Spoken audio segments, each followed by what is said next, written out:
Tonight I'm going to be, I think the title of my sermon is going to be is, If You Think Last Year Was Tough. Oh my goodness. This world's been through a very difficult year. We've, as you guys know, we've been through a lot this year. Many of you have faced situations that you never dreamed would come up and that you'd have to deal with. And to be honest with you, some of you are weary, tired of the race, and I understand that. I hear that from you often. A few of you are not sure about the justice of God. God, are you fair with me? And because you probably had a bad hand, and I understand that God has not done what you think He should have done with you in your life. And I'm meeting a lot of people recently that have been telling me those sorts of things, and it caused me to think about an old text I hadn't thought of in a long time, out of Jeremiah chapter 12. So I'm not going to preach out of it, but I want to read it to you. It says in Jeremiah 12, You are always righteous, Lord. When I bring a case before you, yet I would speak with you about your justice. Why does the way of the wicked prosper? And why do all the faithless live at ease? That's the way he starts out his text there.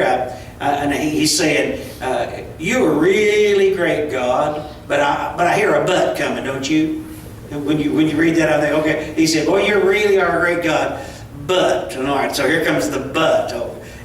You have planted them and they've taken root. They grow and they bear fruit. You are always on their lips, but their hearts are far from you.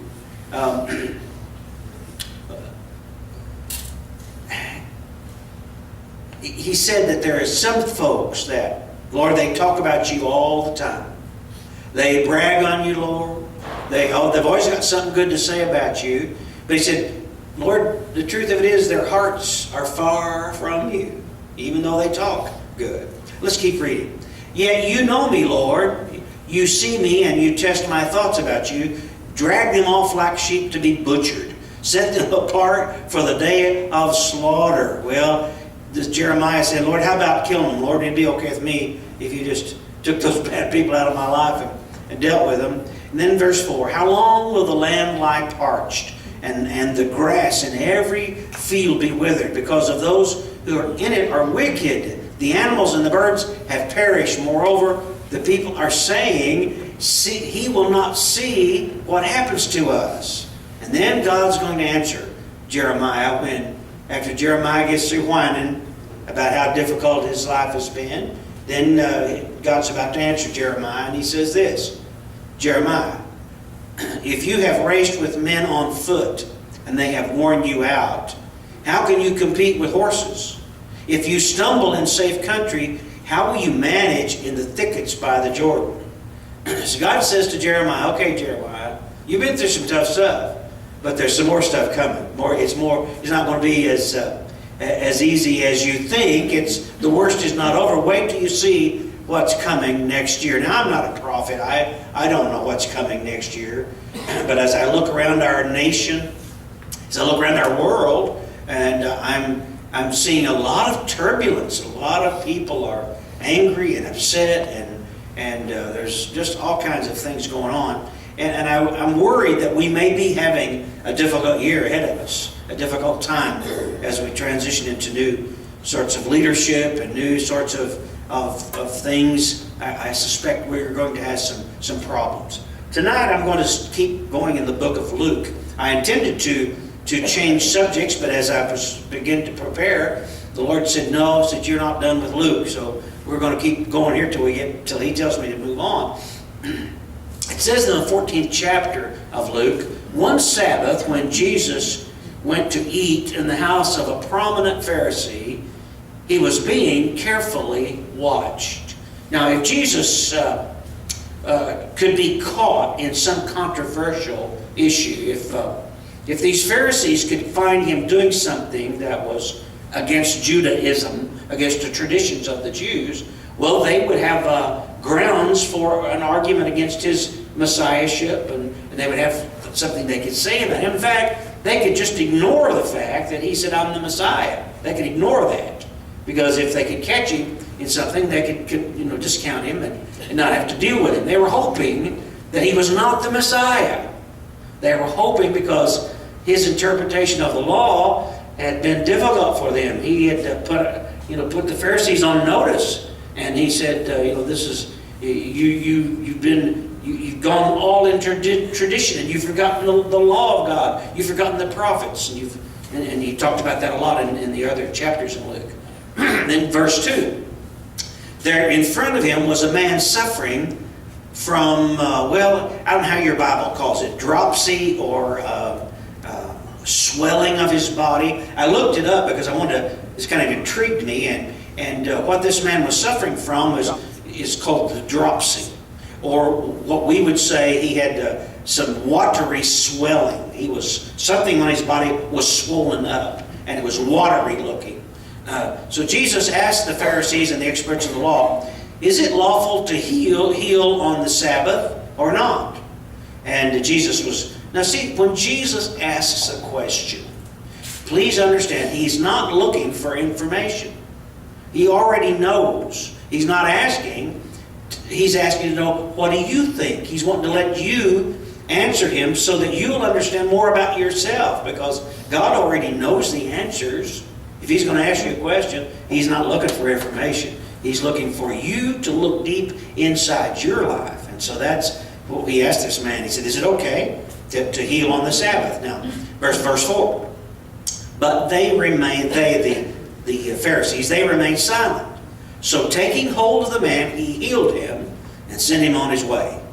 So he healed this man on the Sabbath of this watery swelling in his body, and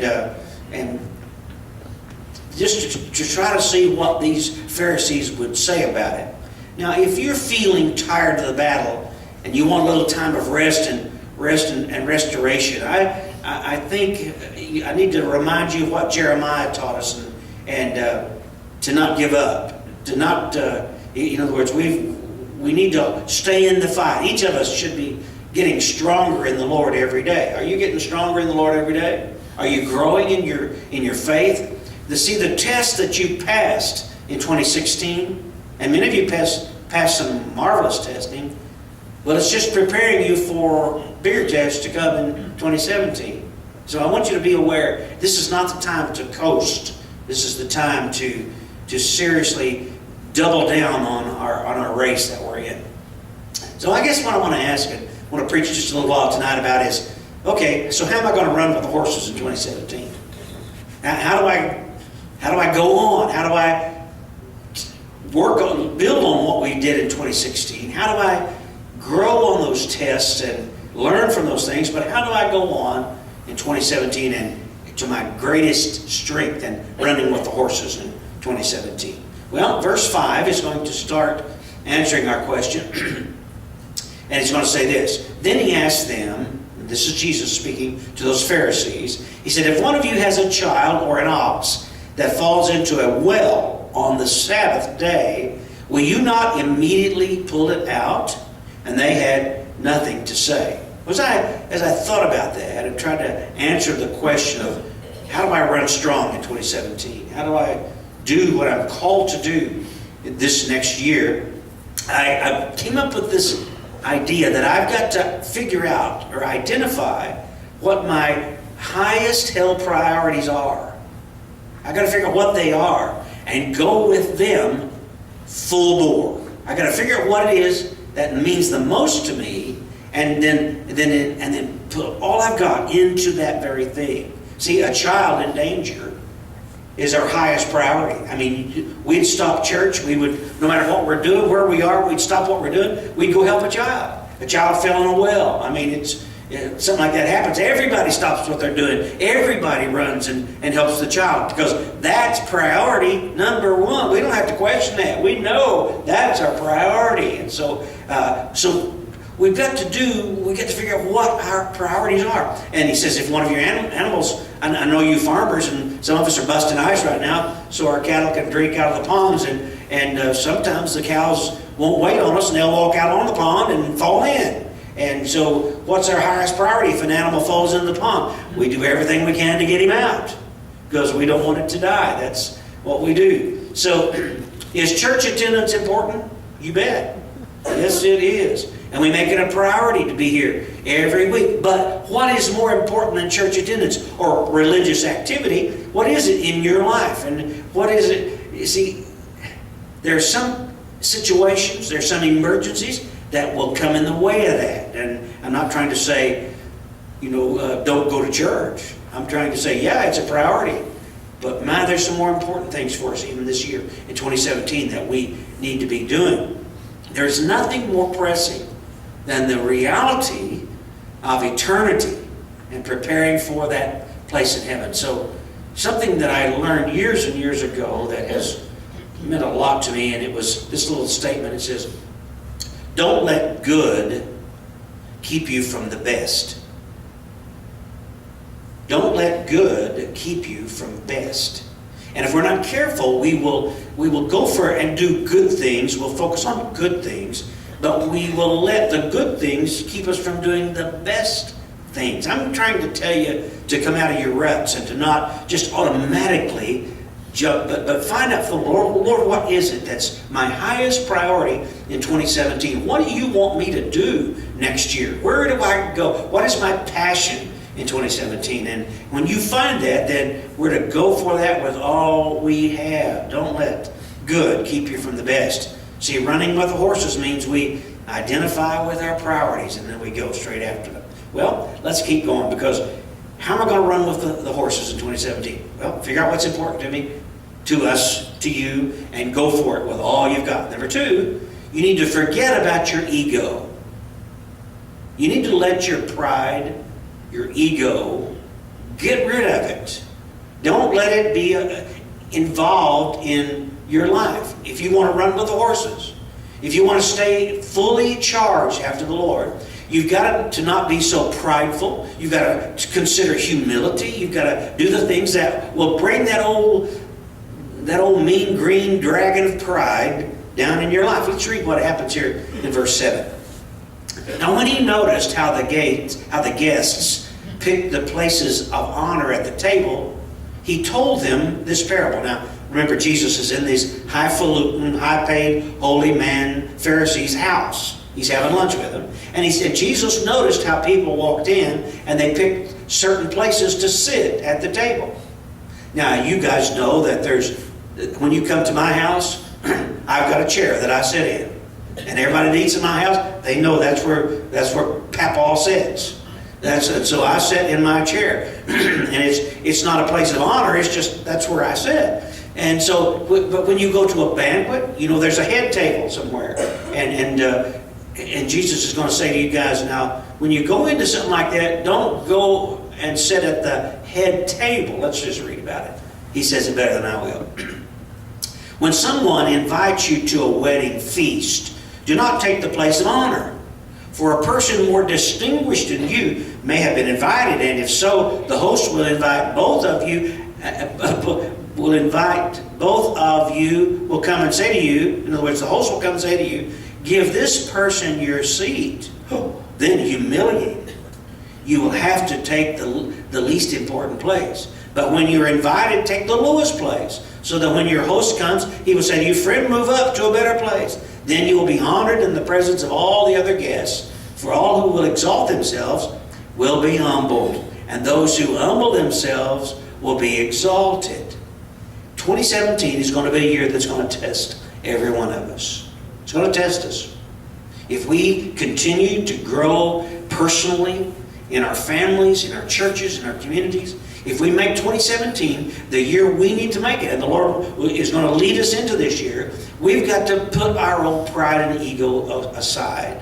And when we come and be willing to sit at a more comfortable place, but at a not so prideful place, to be able to take a seat that's not of honor. For instance, if you get invited to a shindig, and then go in humbly and sit at the back. And that's what Jesus says. Because it'd be so embarrassing if you went in and sat at the front table. Then the host would say, I'm sorry, you have to come back here. You can't sit at the head table. But if you go in and sit at the back table, the least important table, and then the host says, oh, no, come on. We want you to sit up here. Then there's honor in that. So Jesus is just saying to us, use your head. Don't be stupid. Be humble. Go in. Don't go in as the head dog. Go in as the hot shot or the smartest guy in the room. Go in as somebody humble that could be used, and then I will move you up. Here's what Jesus wanted them people to know. It's good to be honored and recognized as a religious hero, but it's better to be humble. The humble will be exalted, and the prideful will be embarrassed. And I think that's very important for any family, for any church, any community, that we learn to take the jobs that are not quite as that gets the spotlight on them. Everybody wants the jobs with the spotlight, but somebody needs to clean the bathrooms. Somebody needs to sweep the floor. Somebody needs to do those jobs, and they're just as important. So don't seek those high visibility jobs. Seek to serve people, love people, and sacrifice, and then God will be moving you on up. If you're willing to do the humble tasks, then God will take you on to more excellent roles. So we've got two things now. And I think there's one third thing I want to dig out tonight that Jesus is going to talk about here. And that's in verse 12. And that's focus your love on the little people. Don't spend all of your time in 2017 trying to cozy up with the bright shining, the heads, the leaders. Fall in love with the people, with everybody, the least one around. Don't go always for the big. Let's read verse 12. Then Jesus said to the host, when you give a luncheon or dinner, do not invite your friends, your brothers, your sisters, or your relatives, or your rich neighbors. If you do, they may invite you back, and so you'll be repaid. But when you give a banquet, invite the poor, the crippled, the lame, the blind, and you will be blessed. Although they cannot repay you, you will be repaid at the resurrection of the righteous. So we've got to learn to focus our energies and our attention on just the everyday common people. Just people that some folks get more spotlight than others. And we need to not always just try to be connected to them. See, if you only show love and you only want the respect of people that are in the limelight, your motives are suspect. But the Father notices our acts of humility. God notices every time that we speak to, we serve, we love someone that's just the common, for somebody that got overlooked in the rest of life. When we honor that person, the Father writes it down in heaven. He notices it. I have found a way to discover whether or not you have the gift of servanthood. Do you know how to find out if you're a servant? It's going to all be played out, and you're going to figure it out when somebody treats you like a servant. How do you react? When they treat you like a servant, how are you going to react? If you react poorly, and I'm better than that, you'll be telling, well, then you probably need to be more humble and servant and be a servant heart, have a servant's heart. Maybe a lot of folks are encouraged by the end of our present president and the beginning of the next one. But remember this very carefully. There's only one way to change our world. There's only one way. And that's by putting Jesus on the inside and letting Him work His way out. My commitment this year is I'm going to pray that God will be put in the middle of our government. That God will be put in the middle of our new leadership core. That they will seek Him first. Now, I'm going to tell you this. If you want to be changed and 2017 become a year, the best years you've ever had. If you want that to be a year where you run with the horses, where you don't, where you can fight at the front of the battle, you're going to have to let Jesus in your life. Let Him be on the inside, because I got a feeling things coming our way in 2017 may require more maturity and strength than we have endured in the past. We've made things happen. We've fought, but we can't give up now. We can't quit.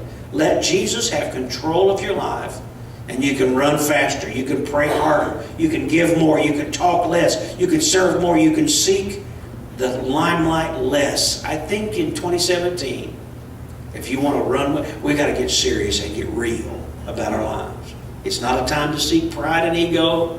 It's not a time to be bragged on by everybody else. It's time to seek the humble position. Don't seek the limelight, but try to find that person that needs it the most and focus your attention on that person, and then you'll be able to run strong in 2017. Page number 60. Page 60.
Someday